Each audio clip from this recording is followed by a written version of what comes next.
요한복음 여기 11장 뒷장이 있습니다. 39절 또 다 같이 읽겠습니다. 시작. 예수님께서 이르시되 돌을 옮겨 놓으라 하시매 죽은 자가 누이 마르다가 그분께 이르되 주여 그가 죽은 지 나흘이 되었으므로 지금은 그에게서 냄새가 나나이다 하니 예수님께서 그녀에게 이르시되 내가 네게 말하기를 내가 믿고자 하면 하나님의 영광을 보리라 하지 아니하였느냐 하시니 그때 그들이 죽은 자를 준 곳에서 돌을 옮겨 놓으니 예수님께서 눈을 드시고 이르시되 아버지여 아버지께서 내 말을 들으신 것을 감사하나이다. 아버지께서 항상 내 말을 들으시는 줄을 내가 알았나이다. 그러나 곁에 서 있는 사람들 때문에 내가 그것을 말하였사오니 이것은 아버지께서 나를 보내신 것을 그들이 믿게 하려 함이니이다 하십니다. 그분께서 이렇게 말씀하시고 큰 소리로 외쳐 나사로야 나오라 하시니 죽은 자가 수위로 손발이 묶인 채 나오는데 그의 얼굴은 수건으로 묶었더라. 예수님께서 그들에게 이르시되 그를 풀어줘 그가 다니게 하라 하십니다. 아멘. 이 5절 말씀이 그 약속의 땅으로 뭐 들어가는 것과 무슨 상관이 있겠는가 하고 묘하게 생각을 할 수 있습니다. 많은 기술들이 있는데 특별히 주님이 직접 하신 그 말씀을 통해서 이 마지막 때에 자기 백성을 약속의 땅으로 들어가게 한다는 겁니다. 이게 광범위한 주제이기 때문에 이 말씀을 이해하기 전에 제가 도표로서 말씀을 드리려고 하는 것입니다. 이 하나님의 왕국에 하나님이 구상하시는 체제, 여기 보면 시스템, 하나님 체제가 뭔가 하면 이게 하나님 머리가 돼요. 근데 이 가교라는 게 있거든요. 예수님은 중보자가 계시고 중보 개념이 없이는 이 하나님의 왕국이 성취되지 않습니다. 그래서 여기 다리가 있어야 되고요. 여기 다리가 있어야 되고요. 여기에도 다리가 있어야 되고요. 여기에도 다리가 있어야 된다고. 그래야 하나가 됩니다. 하나가. 근데 이제 하나님의 아들과 하나님 아버지의 가교가 누구냐? 예수 그리스도. 왜 그렇게 될 수 있는가 하면은 그분 안에 있었던 자들이기 때문에 하나님의 아들은 하나님 안에 있었던 자들이에요. 자들인데다가 그분은 또 아버지 품에서 나오신 분이시잖아요. 그러니까 이게 가교 역할이에요. 그걸 예수님께서 내가 곧 길이요 진리요 생명이니 나로 말미암다 그 말이 가교입니다. 가교. 중보가 아니에요. 그분은 원래 하나님의 형태로 계셨을 때는 그가 말씀이시잖아요. 모든 막 피조물보다 먼저 나신 분이시죠. 아무도 하나님을 본 사람이 없지만 아버지 품에서 나신 자가 아버지를 나타냈다 이렇게 나오잖아요. 그게 말씀이신 분이잖아요. 아버지는 나왔을 때는 말씀이신 분이시고 아버지 품에서 나왔을 때 그가 하나님 아들이요. 아들 하나님. 그 독생자, 그때는 유일한 독생자였잖아요. 그러나 그분이 또 사람에게서 나왔잖아요. 예수님은 본래 처음에는 하나님에게서 났고 모든 피조물보다 먼저 났고 아버지 품에서 독생하신 분 같은 말입니다. 그분이 누굽니까? 말씀이십니다. 말씀은 그 신성이 아버지의 신성이라는 말이 아버지의 형태라 이 말입니다. 아버지의 형태로 나타났다 이 말입니다. 그걸 신학적으로 복잡하게 생각하면요, 그거는 우리가 진리라는데 방해가 됩니다. 단순하게 됩니다. 아버지 품에서 독생했다는 말이나 모든 피조물보다 먼저 났다는 말이나 그게 믿어져요. 이때부터 하나님의 아들이지 마리아의 몸에서 태어났기 때문에 하나님의 아들이라는 말을 쓰지 않습니다. 요한일서 4장 같은 데 보게 되면은 하나님의 아들이 육체 안에 나타났다고 해서 안 했어요. 그러니까 하나님의 먼저 1번이고 여기 1번이고 그죠? 처음 태어났고 그 다음에 사람 안에서 태어났잖아요. 그게 말씀이 육체 안으로 들어갔다는 말이 그 말씀이 하나님의 아들이에요.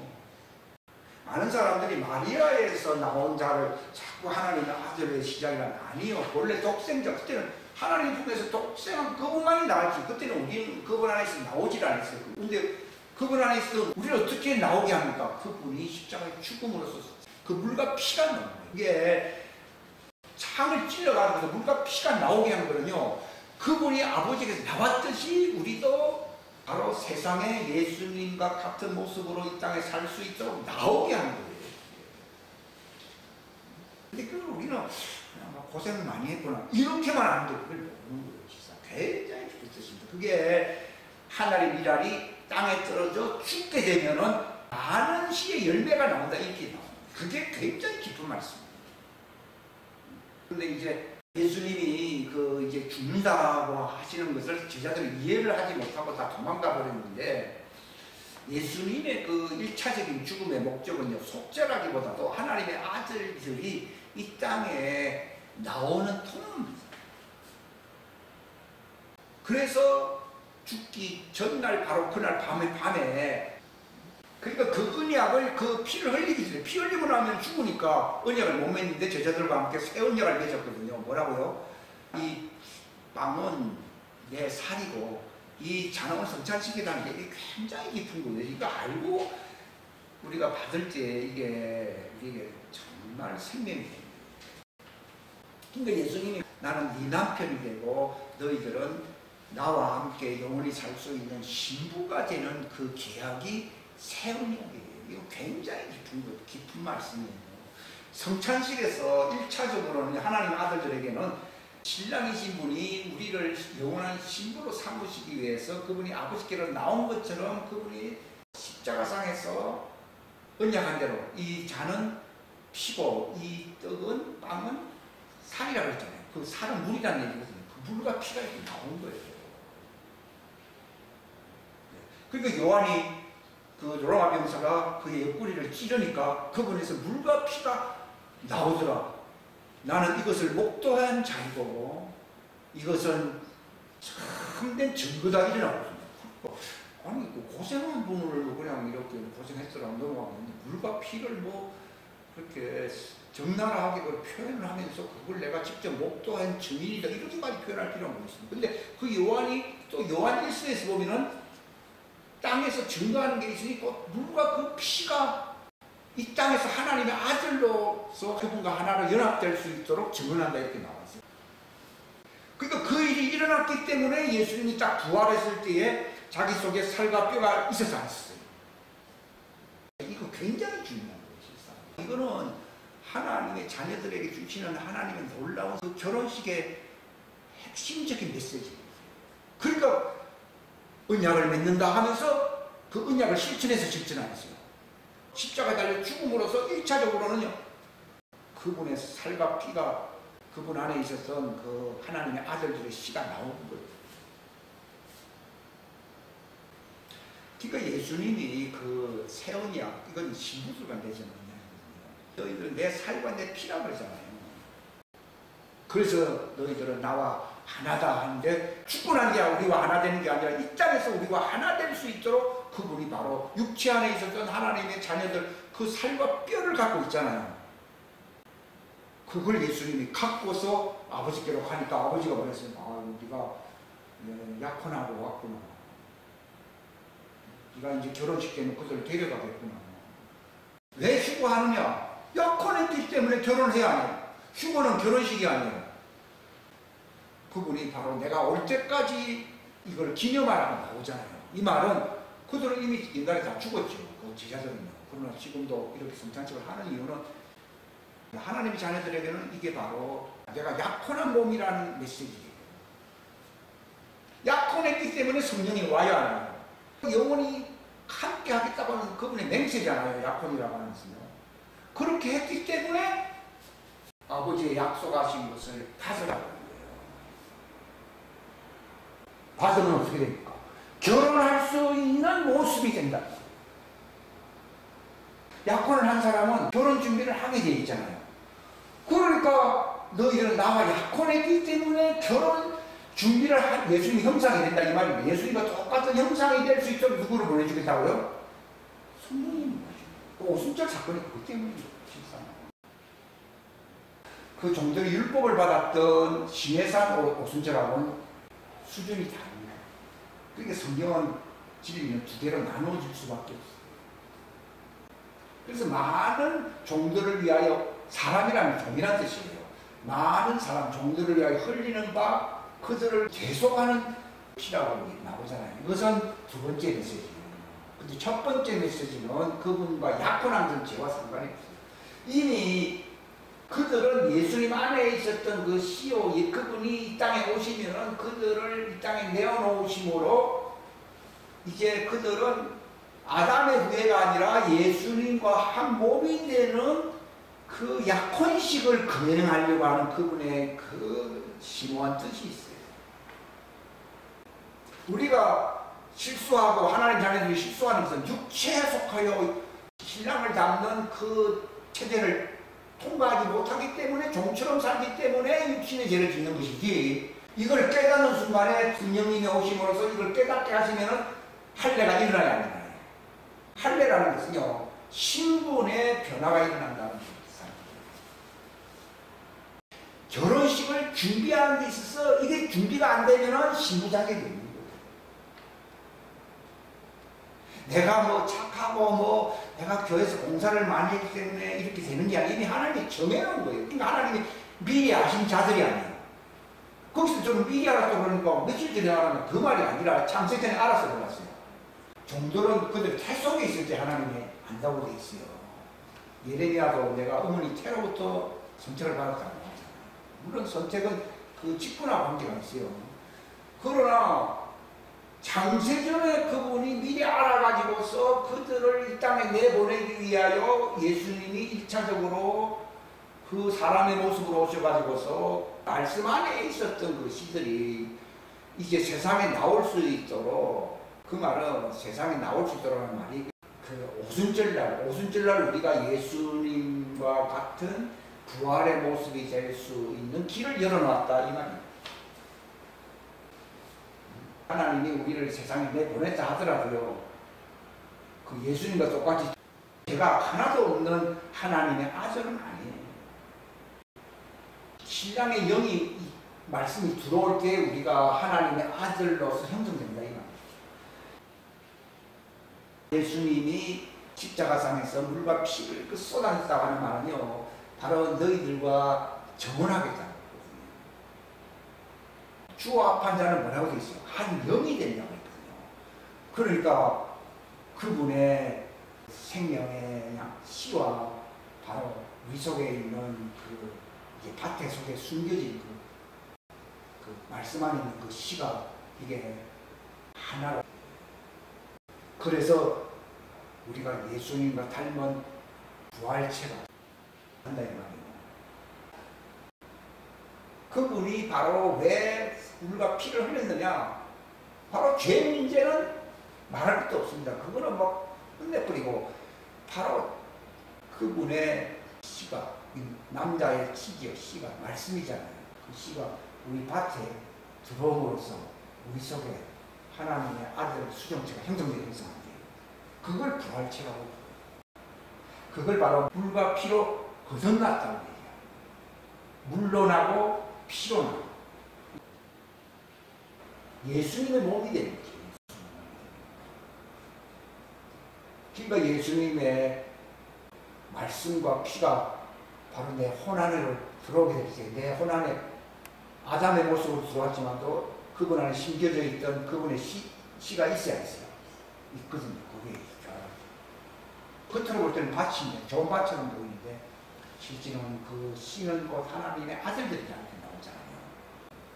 이게 이제 임신을 하는 거예요. 여자가 임신을 하면 마침내 남자아이가 태어나게 돼요.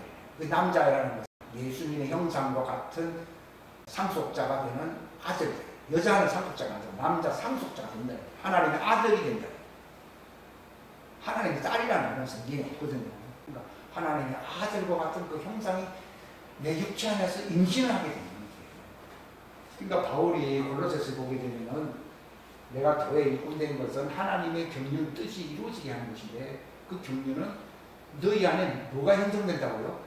그리스도의 몸, 그리스도가 형성된다. 그러니까 예수님과 같은 형상이 우리 속에 수정난으로 형성된다. 이걸 거듭났다고. 그래서 우리 하나님의 왕국은 예수님이 딱 여기서 물과 피를 함으로써 이 속에 뭐가 형성되는 겁니까? 여기서 예수님과 연결된 뭐가 형성됩니까? 우리도 하나님의 아들들이 된 거예요. 하나님의 아들들이 된다는 말이 이게 상당히 중요한 거예요. 이것을 하나님이 막 이루시려고 하는 거예요. 이게 준비가 되는 거고, 이게 바로 부활체거든요. 이 빨간 거. 이 하나님의 아들이 우리 속에 형성되는 거예요. 너희 속에 계신 그리스도 신이 곧 영광의 소망이다. 이거 우리 소망은 뭐냐? 결혼식 준비하잖아요. 결혼식 준비가 뭡니까? 내 속에 그분의 물과 피를 받은 이 하나님의 아들이라고 하는 새로운 피조물이라고 해요. 이것은 옛 피조물이고, 새로운 피조물이 형성돼가지고 하나님과 이렇게 연결돼요. 예수님 때문에 하나님과 연결돼요. 이게 믿어져야 돼요. 휴고라고 하는 것은요, 바로 이게 완전하게 되는 거예요. 이게 속사람이고, 이게 새 창조라고 그러고, 하나님의 창조. 그리고 그 아빠가 있으니까 아빠의 아들이 나오는 것처럼 하나님의 아이가 나오는 거예요. 이게. 그 하나님의 아이가 우리 속에 형성된다고 하면, 우리 혼안에 형성된다고 하면, 하나님의 아들이죠. 신부죠, 예수님의 신부. 그러면 이게 하나님의 씨로 된 것이기 때문에 그 아버지가 그 아들을 부활체로 보기를 기뻐해야 하는 거예요. 기뻐하죠. 우리 이 원리를 아십니까? 하나님과 아버지와 그리스도의 신비를 알아야 된다는 말이 있어야 했어요. 골로새서 2장 1절부터 나오잖아요. 하나님과 그분이 아버지가 되려면 씨가 들어와야 되잖아요. 실제로 역사상에서 그 하나님의 씨, 성령님의 씨를 받으려고 길을 열어서 안 열었어요.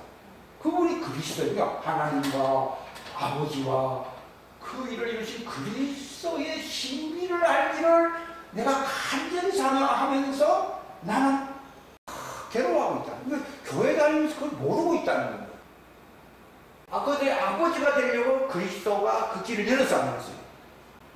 길이요, 진리요. 열었잖아요. 그러므로 성령님의 씨가 우리 속에 들어와야 하는 거예요. 물과 성령으로 거듭나는 길이 열려서 안 열었어요. 열리니까 내 속에 새로운 피조물이 내 속에 형성되고, 속사람, 새사람이라고 그러잖아요. 형성되었다. 그런 것이 신부감이죠. 근데 이것이 그걸로 끝나는 게 아니라 이것이 바로 예수님의 공중계는 직전에 완전한 자라서 있는 거예요. 지금까지는 이 사람으로, 이 껍데기 사람으로, 보라색의 사람으로 살았잖아요. 근데 이 주황색, 빨간색으로 살아야 되거든요. 너희 속사람을 능력으로 강건하게 해달라고 했거든요. 이 길로 가고 있습니까? 내가 육체 안에 왜 살아? 육체 안에서만 이게 강건하게 돼서 신부로서 완전하게 되는 거예요, 이게. 그러면 이건 번데기 모양으로 떨어져 나가야 안 떨어져요. 떨어져 나갈 때 휴거하는 거예요, 이게. 나비가 언제 나비가 된다고요? 번데기가 깨져버릴 때에 휴거하잖아요. 그런 것처럼 이게 두둑 열리면서 바로 아버지가 있는 그곳으로 휴거하잖아요. 번데기가, 그런 껍데기는 번데기인데 육체는 뭐 똑같은 죽을 육체같이 보이는데 그 속에서 나비가, 새로운 피조물이 나비가 형성되어 있지 않게 있어요. 그게 형성돼, 너희 속에 계신 그리스도가 형성돼야 안 돼요. 이거는 사람의 모습이죠. 이건 그리스도의 모습이거든요. 그러니까 하나님의 아들이죠.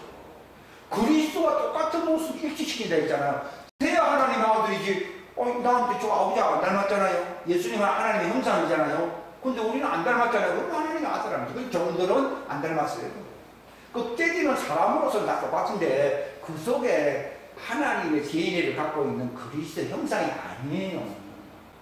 신부감이고 하나님의 아들들은 육체 안에서 바로 하나님과 그 씨가 내 아버지가 되잖아요. 그 하나님의 씨 말씀과 그리스도의 기름 부음, 그게 이제 성령님의 역사고 오순절이거든요. 그분이 바로 십자가에서 물과 피를 흘린 것은 바로 그리스도가 우리 안에 형성될 수 있는 길을, 성령님이 들어올 수 있는 길을 여는 성령님이 그리스도잖아요. 성령님이 기름 부음이잖아요. 그 기름 부음이 들어옵니다.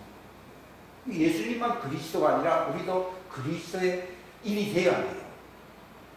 되는 거예요. 종들은 그리스도인이 아니에요. 근데 교회에서는 막 이런 게 뭐 지멋대로 가르치고, 골로새서나 에베소서는 나 하나님의 아들 결혼식을 준비하기 위해서 준 책이에요. 말씀입니다. 에베소서 특별히 신약 성경에는 그게 많습니다. 왜냐하면 구약은 종들을 위해서 정책이고 신약은 하나님의 아들을 위해서 주는 거예요.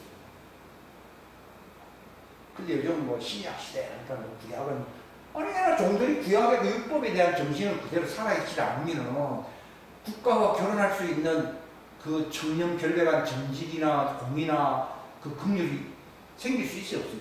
안 생기지.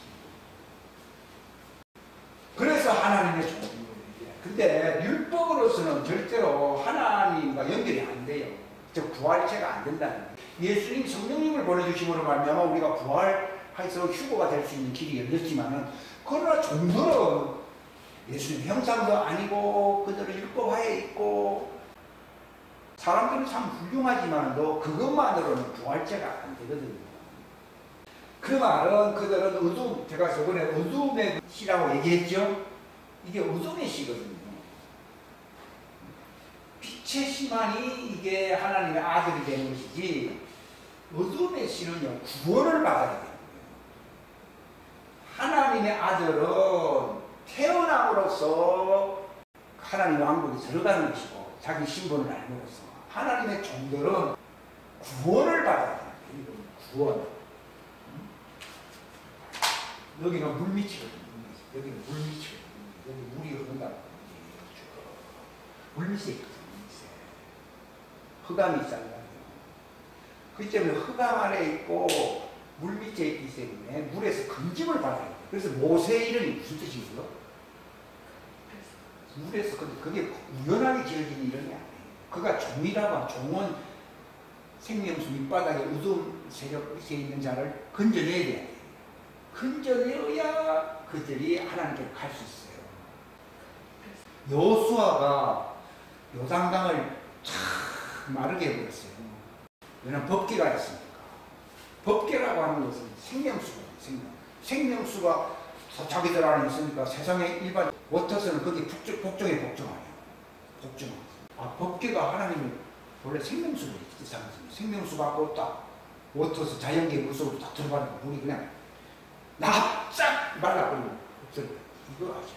물의 왕초가 나타나잖아요. 왜냐하면 원래 궁창 밑에 있는 물이라고 하는 것은 영계의 물이 내려온 거예요. 내려와서 바뀐 거거든요. 근데 진짜 영계의 법계의 물을 딱 깎고 들어가니까 물이 한번하니까 물이 쫙 달라졌거든요. 어마어마한 사건인 거예요. 그 물속에 있던 돌멩이는 종들을 얘기하거든요. 하나님의 아들은 산돌이고 물속에 있는 물은 죽은 돌이 아니에요. 어두움 속에 있는 죽은 돌이고 깊은 밑에 있었기 때문에 죽은 돌인데, 복음의 진리 말씀이 탁 나타나니까 물이 쫙 발라버려서 안 발라버렸어요. 진짜 물이 나타나니까 쫙! 이거 돌이거든요. 검은 돌이고 이거는 산돌이에요. 산돌. 있는데 진짜 여호수아는 예수님을 뜻하거든요. 영생수 언약에 들어가지고 딱 들어가 보니까 물이 한 모금만 쫙 빨라지니까 그걸 무슨 법이라고 해요? 생명의 성령이 우리 죄와 사망의 법을 쫙 흑암이 달라지고 죄와 사망에 의해서 그들이 해방되는 때가 어쩌냐, 바로 마지막 예수님 지상계를 하니까 흑암 세력이 떠나야 하잖아요. 여호수아가 딱 들어가 쫙 달라져 버리니까 죄와 사망으로 해서 여호수아가 12도를 건져야 되죠. 이스라엘 12지파는 종들이잖아요. 그걸 거쳐가지고서는 길갈에다가 놓잖아요. 길갈은 새 예루살렘 성을 얘기하거든요. 새 예루살렘 성 입구에 나타나는 그들이 문이 될 수 있잖아요. 12지파의 문이 생겼잖아요. 그 문으로 들어간다는 걸 보여주는 거예요. 굉장히 깊은 지식이에요. 그러니까 이 아들들이 법궤를 가지고 마지막 때 영원한 복음을 쫙 전하니까 흑암 세력과 그 모든 것이 쫙 사라져버려요. 이게 마지막 때의 그 작은 책에 영원한 복음을 전하라는 거라. 이거는 때가 되면은 생명수의 그 작은 책에 영원한 복음을 탁 전하게 되면 종들이 위에 끼어있던 죄와 사망의 물결이 사라져요. 쫙 사라지면서 그들을 낚아버려요. 이게 이제 대추수로서 이제 더 온다고. 그 메시지를 전하니까 자연계의 변화가 와야 하나요? 죄와 사망으로서 쫙 변화된다고 그들이 다 드러나거든요. 그러니까 그들이 살겠다고 하면서 이제는 생명수로 들어가야 하잖아요. 들어감으로써 그들이 하나님의 아들이라고 하는 예수님의 몸의 지체에 붙어야 하세요. 저 붙으죠. 여기는 가지가 되고 가지에 나뭇잎으로 붙어야 하세요. 촥 달라붙어요. 이제는 구원이에요. 구원. 이 개념은요, 구원이 뭐냐? 영원한 복음을 전함으로써 그 죄와 사망의 물결이, 흉흉한 물결이 사라져가지고 샥 사라질 때 그들이 바로 구원자들 때문에 생명나무의 잎으로서 쫙 달라져요. 이 역사가 언제 일어난다고요? 이것은 나팔절 때 일어나지만 이건 언제 일어납니까? 대속죄에. 왜 순서를 그렇게 차례가 있냐? 이게 되어야만이 이게 이루어지 않는 거죠. 여기가 되어야 여기 붙지. 그분이 예수님이 왔기 때문에, 통로가 됐기 때문에 우리가 그리스도에 붙어야 하면서요. 한 몸으로 붙듯이 예수님이 먼저지 우리가 먼저가 아니잖아요. 그것처럼 이들이 그 영원한 복음을 마지막 대출수에 전해야 돼요. 전하게 되면 죄와 사망의 물결이 쫙 쌓이고 그들이 돌이 소리난다. 그들이 신돌이 되어가지고서 다 드러나거든요. 그들이 바로 구원 때문에, 그걸 구원받는 요수아가 그 돌을 건졌다는, 물속에서 건졌다는 것이 구원이에요. 그러니까 하나님의 아들의 마지막 사명이 뭐라고요? 구원자가 돼요. 이게 사람을 낳는 뭐가 돼요? 어부가. 물고기는 종들을 얘기하고 있고, 어부는 누굽니까? 하나님의 아들을 얘기하는 거예요. 그 그물은 뭡니까? 영원한 생명의 말씀, 영원한 복음을 보는 거예요. 영원한 복음을 전하게 되니까 이 물이 죄와 사망에 여기서 쫙 갈라지는 거예요.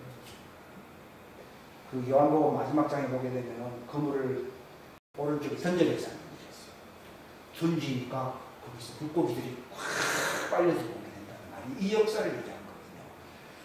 들게 될 때 그 배 타고 가는 그물을 가진 사람은 하나님의 아들이잖아. 아들 따라서 그물 속에 그 종들이 따라와야 한단 말이에요. 따라가. 이 그물은 구원이거든요. 사람 낳는 어부가 진짜 일어나는 강태공 정도가 아니라 원양어업이 일어나면 대추수 때 일어나는데 영원한 복음을 전하게 되면 강바닥에 있는 그 물고기를 쓸어 담는 거예요. 죄와 사망에 대해서 쫙 이방되면서 그들이 마른 육지처럼 나오게 될 때 그들을 한꺼번에 낚아가지고 육지로 이렇게 끌고 가서 육지로 가니까 예수님이 계시한 것이에요. 네, 그 계시고 그게 바로 새 예루살렘 성도. 그들을 끌어가지고서 새 예루살렘 성도 끌고 간다는 거예요. 굉장한 거지. 이 역사가 일어납니다.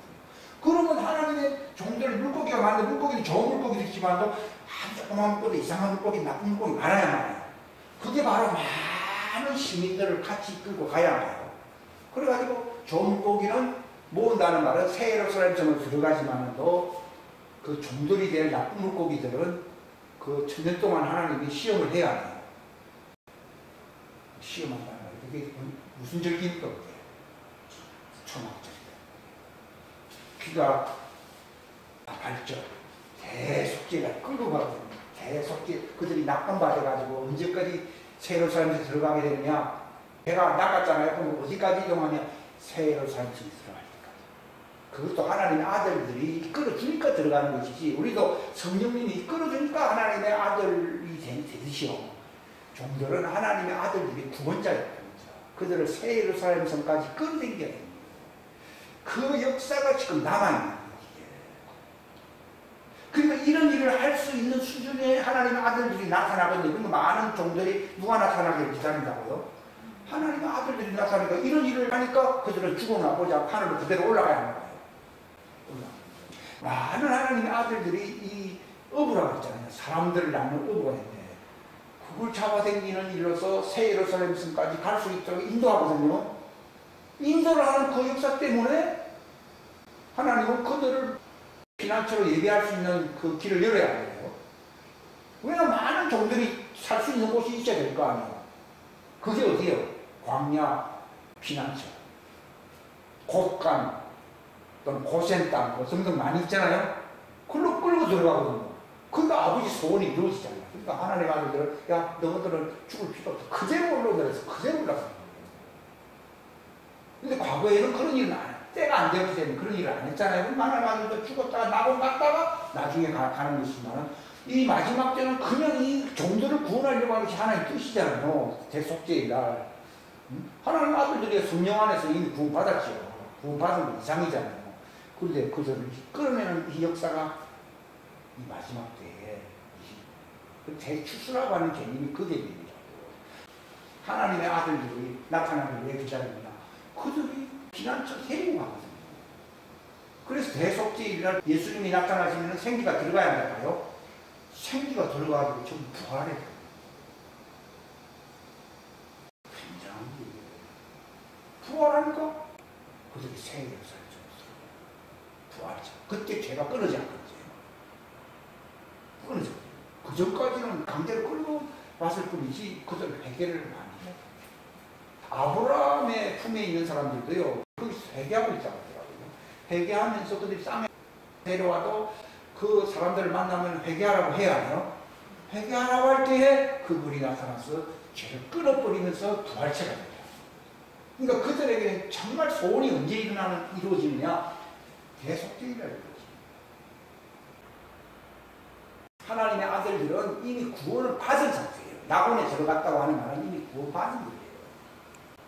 구원을 받을 것이 아니고 이미 새로운 피조물이 되었다는 것 자체가 구원 그 이상의 이상이에요. 이상이지. 이거는 형태의 변화, 존재의 변화가 일어난 자들이고 이것은 그들의 어떤 삶의 모습이 달라지는 좀 차이가 있죠. 이건 존재의 변화, 하나님 아들은 존재의 변화가 일어나는 것이고 이걸 구원이라고 하는 것이고 다릅니다. 그들은 율법하에서 어떤 행위가 있잖아요. 이게 믿지 못하는 어떤 죄가 있잖아요. 그것의 어떤 변화로서 그들 회개하는 여기는 존재의 변화이기 때문에 정체성을 가지라. 이 존재가 어떤 존재라는 정체성을 가지라 하는 것이 구원이에요. 육체 안에서는 정체로 살았지만도 그들이 예수님을 깨달음으로 말미암아 그분이 물과 피를 왜 흘렸느냐는 걸 알므로 말미암아 그들이 예수님의 신부감이 되는 그 속에 하나님의 아들의 형상이 이루어지는 존재의 변화가 일어나는 그것이 구원입니다. 그건 구원 개념이라기보다도 어떤 구원 그 이상의 개념입니다. 여기는 회개라는 말이 없습니다. 여기는 깨달음입니다. 깨달음으로서 존재의 변화가 있습니다. 여기서는 죄를 회개함으로써 존재의 변화가 아니라 뭐라고 표현되어 있어요? 죄가 종식된다. 베드로가 그랬잖아요. 회개하고 회심하라. 그러면 주님이 대속죄를 나타나게 되면 그때 죄가 도말됨으로써 생기가 들어간다. 죄가 있는 상태에서는 생기가 들어갈 수 있어요? 없어요?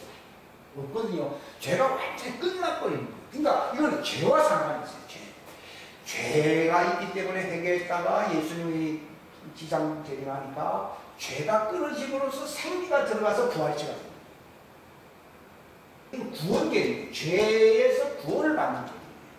근데 여기는 그 시 안에는 죄가 없어요. 단지 육체 안에 죄가 있을 뿐이지. 만약에 이들도 시가 뭐 문제가 있다 그러면 예수님도 죄인이에요, 죄인. 아니, 머리는 죄인이 아닌데 이 팔과 다리는 죄인이다. 그 말이 이상하죠. 이거 같은 데서 났어야 안 났어요. 났고 그걸 깨달음으로써 존재의 변화가 일어나는 것을 하나님이 그들을 찾았다고 해요. 우리가 모를 때는 도래진 자가 있습니다. 이걸 알게 되니까 탕자가 있잖아요. 자기가 누군지 모르고 있다가 정신을 빠차리면서 이게 아니다. 내가 그 하나님의 아들이구나 하면서 아버지 집으로 가야 하나요? 그 언제 그 죄 사업이 있습니다. 그건 육신 안에서 육신의 죄를 지었다는 육신의 죄는 다 용서받을 수 있어요. 문제는 용서받지 못하는 것은 하나님의 이 생명의 말씀을 거부하는 것, 성령님을 거부하는 것이 영원한 죄에 처하는 것이거든요. 그거 자기도 뭐 계엄 열매를 왜 먹게 했느냐? 돼지들이 먹는 걸 먹게 했는데 네 정체성을 모르고 있다는 거죠. 근데 내가 이렇게 살아야 되느냐 하는데 어떤 메시지를 듣고서 자기가 내가 아버지 집으로 간다. 정도는 어림도 없습니다. 여기 있어야 되지 무슨 아버지 집이요. 이거는 이끌어줘가지고 나중에 거기서 대속죄를 예수님이 나타나서 죄를 완전히 끊어야만이 아버지 집에 들어가야 한다고요. 생기를 받아서 아버지 집으로 들어가요. 근데 이들은 나쁜 물고기이기 때문에 이들을 정화시키기 위해서는 초막절에 그들을 대천년왕 좀 길러야 돼요. 이렇게 해서 버릴 건 아니고 버리잖아요. 볶아마고 진영에서 싹 버리잖아요. 이런 과정을 밟아서 하나님의 왕국이 완성된다. 이해하시겠습니까? 아는 게 중요해요. 아, 속에가 저렇게 돌아가는. 그러니까 구원 개념을 우리는 마치 구원받는 죄. 그러니까 이걸 정체성을 모르고 마치 자기가 회개해서 죄사함 받는다 이런 개념만 갖고 있어. 근데 이것은 자기가 속아서 육신에게 속아서 마귀에게 속아서 육신이 죄를 범하는 거예요. 근데 죄에 대하여라 하면은 신부들에게 뭐랬습니까? 나를 안 믿는 것이 죄라고 했지 육신의 죄를 죄라고 한 게 없어요. 육신 안에서는 다 율법 아래 있기 때문에 다 흑암 속에 있어요. 바울이 그랬잖아요. 내 육신 안에 선한 게 있게 해서 없애있어요. 없애있어요. 그리고 우리가 자꾸 율법 이용하는 이유가 사람들이 속이기도 해요. 자기가 모를 때는요. 그게 육신 때문에. 근데 하나님의 아들은 혈과 육으로서 하나님의 아들 되는 게 아니에요. 이 영생의 말씀이 들어오니까 이게 자기의 신분을 알게 되고 말미암아 존재의 변화가 일어나는 거예요.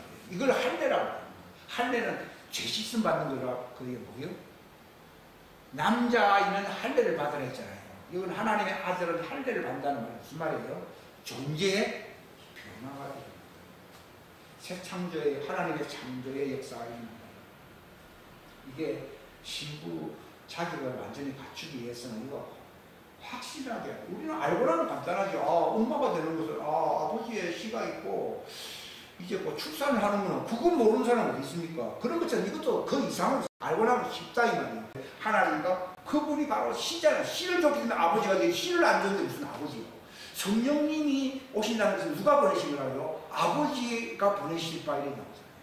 그 씨가 들어온다 얘기예요. 무슨 소리냐면 그러면 내가 그리스도의 통로로 말미암아 하나님의 형상이 내 속에 새 사람으로 하나님의 창조로 형성되구나. 이 혈과 육이 하나님 왕국에 들어가는 게 아니라 내 속에 나비, 이 할례를 받은 존재의 변화는 할례거든요.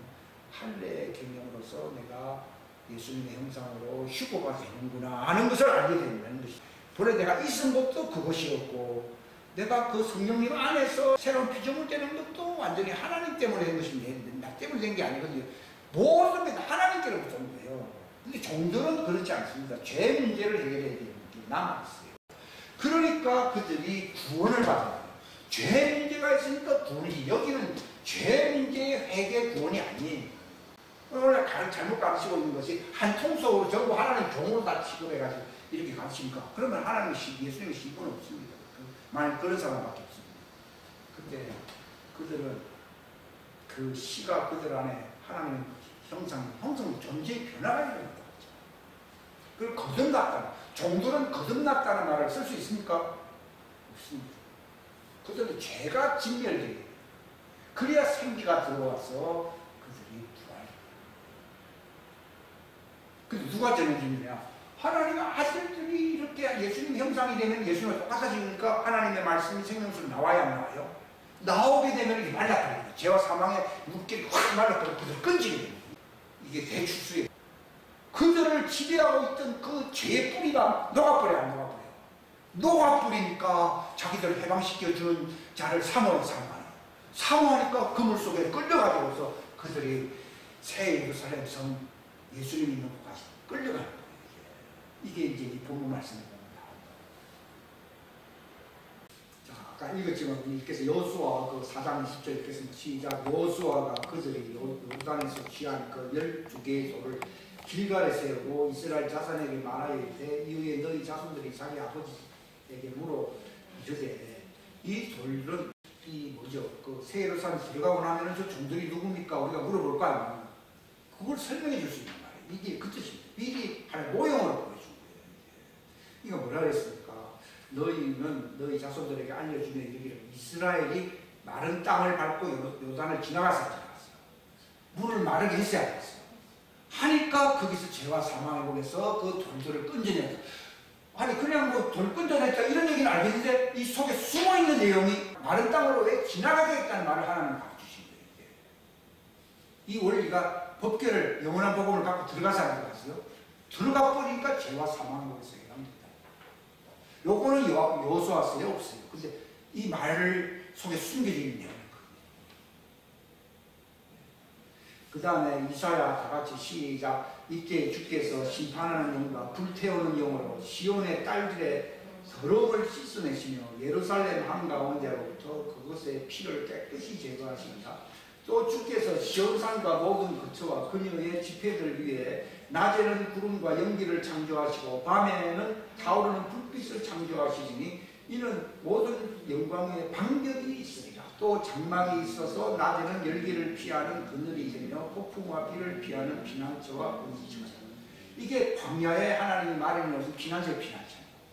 그들이 거기서 나와가지고서 복음을 전하면서 어디로 도망간다는 거예요? 광야 하나님이 예비하신 것 그들을 깨끗하게 하고 그 생기를 받을 수 있도록 준비할 수 있는 장소로 데려가야 될까요? 그 장소 얘기를 하고 있는 거예요. 약속의 땅이라고 해서 새 예루살렘 성을 얘기하는 거거든요. 뭐가 약속의 땅이라고요? 새 예루살렘 성에 들어가기 위해서는 이 과정을 밟아야 된다 이 말입니다. 돌만 끈지가 되는 게 아니고 그들이 예비한 곳에서 양육을 받아야 한다고요. 받는 내용이 뭐냐 하면 그들의 죄를 깨끗하게 한다는 거예요. 그 스가랴서에 보게 되면은 죄와 더러운 것을 씻는 샘물이 솟아야 없어요. 그 피난처에서 그게 솟아나는 거예요. 거기에 그 하나님 예배한 곳이 땅에 있거든요. 왜냐하면 그들이 새 예루살렘 땅으로 들어가야 되기 때문에 아브라함 품에 있는 자들도 그들이 다 나와서 여기서 와야 돼요. 와야 돼요. 왜냐하면 그들도 하나님 생기를 받아서 안 받았어요. 안 받았고 안 받았기 때문에 아브라함 무덤에서 나와야 안 나와요. 나오는 거예요. 옛날에 구약시대 때 있었던 그 하나님 아들들도 성령 안 받았잖아요. 안 받았기 때문에 받기 위해서 예수님이 부활하고 난 뒤에 나와서 안 나왔어요. 성령 받기 위해서 나온 것이 그들이 있는 것은 낙원이 아니에요. 온 무덤일 뿐이에요. 왜 나와야 됩니까? 생기를 받아야 돼요. 진보 단장을 해서 생기를 받아야 될 거 아니에요. 받기 위해서는 그들은 부활체가 되기 위해서는 생기를 받을 장소를 향하여 나와야 돼, 안 나와야 돼? 나와야 돼. 그래서 14만 4천이라는 말이 왜 이 땅에서 나오게 됐냐면 14만 4천 아브라함 품에 있는 사람들 숫자까지 다 포함한 것이지 종들의 모든 숫자지. 옛날에 죽은 사람들은 뭐 받은 게 아니라 그들이 마무리가 남아서 안 남아있어요. 남아있어요. 생기는 안 받았어요. 마치 구약시대 때 하나님의 아들들도 성령 안 받았잖아요. 안 받았으니까 그들이 무덤에서 나온다고 했잖아요. 근데 성령 받고 나면 다시 무덤에 갑니까? 낙원에 간다고 했습니까? 낙원에 가는 것은 완전히 끝났다는 거예요. 근데 아브라함 품은 끝난 장소가 아니라고. 그들도 세상에 나갈 준비를 해야 해요. 한다고. 싫은 사람도 있겠죠. 그러나 나와야 돼요.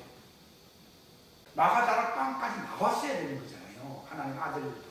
그런 것처럼 그들은 하나님의 피난처에 나와야 돼요. 나와야만이 거기서 어떤 일을 하십니까? 주께서 심판하는 영과 불태우는 영으로 시온의 딸들의 더러움을 씻어내시며 그들의 피를 제거하고 깨끗하게 흰 용보다도 하는 것이 어디서 이루어집니까? 이 피난처에서 이루어집니다. 이거는 종들은 모릅니다.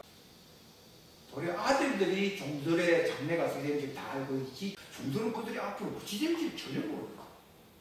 그래서 그들을 소경이라고 합니다. 그래서 그들이 이제 나중에 새 예루살렘에 들어가고 나면 그들을 이끌었던 오른쪽에 있는 자들을 바라봐야 야, 저 사람들은 누구신가? 아, 요셉의 후예들 한단이구나 하면서 그때 알게 됩니다. 그게 성경에 어디 있어요? 요한계시록 20장 있어요. 20장. 그들을 바라본다고 했어요. 저들 때문에 그들이 궁궐 안으로 들어와서 안 들어왔어요. 또 이 피난처에서 어떤 일을 하시느냐? 25장 시작. 만군의 주께서 이 산에서 모든 백성들을 위하여 기름진 것들과 찌꺼기 위에 떠있는 포도즙으로 잔치를 베푸시되 곧 골수로 가득한 기름진 것들과 찌꺼기 위에 떠있는 잘 정제된 포도즙으로 하시고 이게 뭔가 하면 성령님의 그 메시지와 그 예수님의 깨끗하게 하는 피의 메시지를 얘기하는 거예요. 포도즙으로 하시고 그분께서 이 산에서 모든 백성들을 덮은 덮개와 표면의 모든 민족들을 뒤엎은 베일, 이게 사망의 법입니다. 이걸 없애버리고 지금 듣고 있었던 그 죄와 사망에 대해서 해방시켜 하시고요. 싹 건집어내가지고 그 피난처로 들어갔으면 싹 깨끗하게 해버리는 겁니다. 왜냐하면 부활체가 될 준비를 하는 거예요.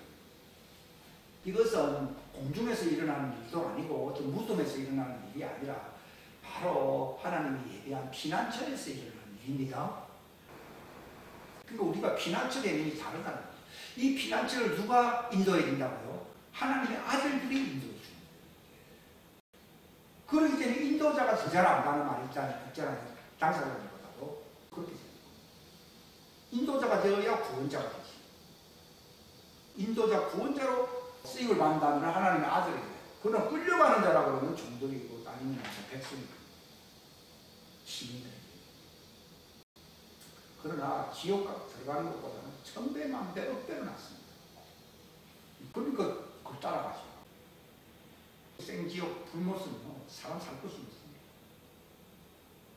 그래서 주 하나님께서 모든 승리 가운데서 뭘 삼키신다고요? 사망을 삼키신다. 그 말이 무슨 말입니까? 생기를 불어넣으면 사망이 써나잖아요. 싹 떠나면서 그들 부활체가 된다 이 말입니다. 이게 어디서 일어난다고요? 이게 피난처에 있습니다. 주 하나님께서 모든 얼굴에서 눈물을 씻기시며 자신의 백성을 향한 책망을 온 땅에 제거하시리라. 주께서 그것을 말씀하셨습니다. 다 같이 시작. 그날에 사람들이 말하기를 보라 이분은 우리 하나님이시로다. 이 종들이 그렇게 외칩니다. 우리가 그분을 기다렸습니다. 대속죄이거든요. 그분께서 우리를 어떻게 했다고요? 구원하시기 구원 개념이 들어갑니다. 죄에서 구원 개념입니다. 대속죄일은 완전히 죄가 끊어짐으로 그들이 새로운 부활체로서 들어갑니다. 우리를 구원하시리로다. 우리를 구원하셔서 하는 그 히브리 노래가 뭐예요? 호산나. 호산나 교회는 종들이라는 뜻입니다. 그러나 뭐 지옥 가는 것보다는 억만 배로 높습니다. 고관 대작이 됩니다. 궁궐로 들어가기 때문에. 천연왕국으로 들어간 사람들은 그들은 서민들이 평민들이 그게 준비가 안 된 나쁜 문법이에요. 자, 26장. 이분은 주시로다. 우리가 그분을 기다렸으니 그분의 구원을 기뻐하며 즐거워. 그러니까 종들은 구원을 기뻐합니다. 그러나 하나님의 자녀는 바로 하나님의 영광의 형상으로 변화된 자기의 신부된 그 정체성을 기뻐해요. 기뻐하네요. 그게 다릅니다. 기쁨이 다릅니다. 그들은 구원을 기뻐합니다. 근데 이걸 안 합니다. 자녀들은 구원을 기뻐하는 그런 개념이 아니에요. 이사야 26장 19절 시작. 주의 죽은 자들은 살겠고 그들이 나의 죽은 몸과 함께 일어나리라. 흙 속에 감, 이 종들이거든요. 너희는 깨어 노래할지어다. 주의 이슬은 채소의 이슬 같으니. 채소가 된다 이 말입니다. 여기 채소란 말이 나오잖아요. 채소의 이슬 같으니 땅이 죽은 자들을 내어놓으리라. 그러니까 그들은 땅 안에 죄와 사망의 고발이 있었는데 거기서 빛난 이슬이 채소들로서 이제 부활한다는 걸 얘기합니다. 아담 보고 그랬잖아요. 네가 이마에 땀이 흐를 때 네가 채소를 먹는다고 나오잖아요. 먹는다는 거예요. 안 그러면 죽증이 된다.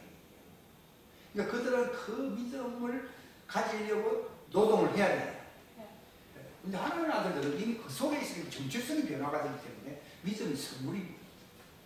존재가 바뀌는데 뭐 믿으려고 노력하고 그런 게 있습니까? 존재가 변화 안 된 사람은 구원을 믿어야 되는 거예요. 구원을 믿지 못하면 타락이 거예요. 자, 이사야서 51장 시작. 주의 팔이여 깨소서 깨소서 힘을 내소서. 옛날과 같이 옛 세대들과에게서 같이 깨소서. 라합을 배시고, 여기 라합은 세상 우상을 얘기하는 거예요. 배시고 그 용을 사단이잖아요. 상하게 하시니가 주가 아니시니까. 바다 곧 큰 기품의 물들을 마르게 해야 마르게요. 이것은 눈에 보이는 물이 아니라 언약계 영원한 복음이 들어가니까 죄와 사망의 물길에서 해방돼요. 해방된다는 표현을 이렇게 하고 있어요. 큰 기품의 물들을 마르게 하시고 바다의 깊은 곳을 어떻게 해요? 길로 만드사 속량받은 자들이 건너가게 하시니까 주가 아니시니까. 이게 옛날에 그 홍해바다 지나갔잖아요. 또 요단강도 건너가고 말. 그러므로 구속받은 자들이 돌아와 노래하며 시온으로도 오리니. 여기 바로 새 예루살렘 성이 시온이 있잖아요. 시온으로 오리니 영전하는 기쁨이 그들의 머리 위에 있을 것이요 그들이 즐거움과 기쁨을 얻을 터인즉 슬픔과 애곡이 있잖아. 그들이 구원받게 되면 슬픔과 애곡이 끝나야 하잖아요. 끝나야. 그러니까 종들은 구원받기 위해서 기다리기 때문에 대속죄를 기다려요. 근데 우리는 나팔 불 때 올라가는 거예요. 이게 다르죠. 이사야 60장 다 같이 시작. 보라, 어두움이 땅을 덮으며 짙은 어두움이 백성들을 이게 바로 아까 깊은 물 위에 그 어둠이 깔려있잖아 이 말입니다. 깔려있는데 주님께서 일어나서 내 위에 임하시고 하나님의 아들이 임하시거든요. 그분의 영광이 내 위에 나타나니 그러면 이방인들이 어떻게 됩니까? 내 빛으로 말라버리니까 빛으로 나와야 나와요. 흑암 속에 있을 때는 갇혀 있었는데 이게 확 말라버리니까 그 빛을 비추는 자에게 나와야 나와요. 나오는 것이 대추수라 이런 거예요. 이방인들이라는 건 이게 종들이 내 빛으로 나오면 왕들이 세상 왕들이거든요. 내 솟아나는 광채로 나오리라. 내 눈을 들어 사방을 보라. 그들이 다 함께 모여 내게로 오느니라. 내 아들들이 멀리 쏘며 내 딸들은 내 곁에서 양육을 받으리라. 이런 일들이 나타난다. 다 같은 말이에요. 다 같이 62장 시작. 시온의 의가 광채같이 예루살렘의 구원이 타는 등불같이 나아갈 때까지 내가 시온을 위해 잠잠하지 아니하며 예루살렘으로 인해 안식하지 아니하며. 이게 누구 말이에요? 이 일이 이루어지기 전까지는 하나님이 안식하지 아니하신다 이 말입니다. 예? 그러니까 하나님이 얼마나 학수고대하시냐를 알 수 있습니다. 그러니까 그 어둠이 확 그치는 걸 눈여겨보십시오. 종들이 그 빛을 바라보면서 나오게 됩니다. 그게 대추수예요. 그래서 빛을 발하라 하는 말이 있죠. 그 빛을 발하라는 말이 어둠과 그 죄와 사망의 물이 갈라져 버려요. 영체의 물이 어둠의 죄와 사망의 물에서 해방돼요. 그들도 하나님의 영광의 자유에 이르기 위해서 그들이 바로 여기 로마서 8장 하는 것이에요. 로마서 8장에 뭐라고 되어 있어요? 19절 다 같이 창조물이 간절히 기대하며 기다리는 바는 하나님의 아들들이 나타나는 것입니다. 창조물이 어디에 복종한다고요? 헛된 것, 죄와 사망에 헛된 것이거든요. 죽음으로 가고 지옥으로 가는 거잖아요. 헛된 것에 복종하게 된 것이 그것을 복종하게 하신 분으로 심판을 받았기 때문에 인한 것이거든요. 근데 21절 다 같이 시작. 이는 창조물 자신도 어디 있어요? 썩음의 속박에서 해방되어 하나님의 자녀들의 영광스러운 자유에 이를 것입니다. 이 날이 죄와 사망이면서 썩어짐의 종들하는 데서부터 자유하게 돼요. 하나님 아들들의 영광의 자유가 바로 새 예루살렘에 들어가는 것이거든요. 하나님 이 일이 이루어지기를 아브라함과 언약을 이미 4,000년 전에 맺었어요. 맺어. 하늘의 별과 같이 빛난다. 근데 지금 하늘의 별과 같이 빛나는 게 아니라 물속에서 지금 빼내고 있어. 빼내고 있어. 이걸 누가 끄집어냅니다. 이게 관건입니다. 그래서 왕국복음이 시작돼요. 왕국복음이 온 세상에 시작된다는 말은 강물을 마르게 할 거예요. 죄와 사망의 법에서 하나님 아들의 영광의 자유에 이르다 말았습니다. 이거는 기적 중에 기적의 기적이에요. 기적. 구원받는 기적. 은사가 있어도 구원 못 받는 사람은 많습니다. 근데 마지막 때는 죄와 사망의 법에서 하나님의 자녀들의 영광의 자유에 이르는 거예요. 이게 기적 중의 기적입니다. 이 일이 일어나요. 그걸 위해서 왕국복음을 전할 수 있는 준비를 하는 거죠. 자, 에스겔에서 지난번에 읽었습니다. 그들이 생기를 받아서 그들이 나와야 나와요. 이스라엘 군대로서 약속의 땅으로 들어가. 약속의 땅이 되니까 새 예루살렘 성으로 들어갑니다. 네? 또 미가서도 읽었습니다. 그들이 예수님이 나타나셔서 그들을 새 예루살렘 성으로 인도하네요. 인도합니다. 읽었고 읽었을 때 넘어갑니다. 학교에서도 하나님이 이 추수가 일어나게 하려고 지금 세상을 흔들어야 한다. 잠자고 있는 자들아 회개하고 이제 영광의 자유에 이제 해방의 날을 맞이하면서 막 잠을 깨우고 있어요. 지금 지진이 이게 나쁘게 보면 안 됩니다. 깨우고 있는 겁니다. 지금 정신 차리라, 정신 차려. 너희 구원이 가까이 왔다. 이걸 알려주고 있습니다.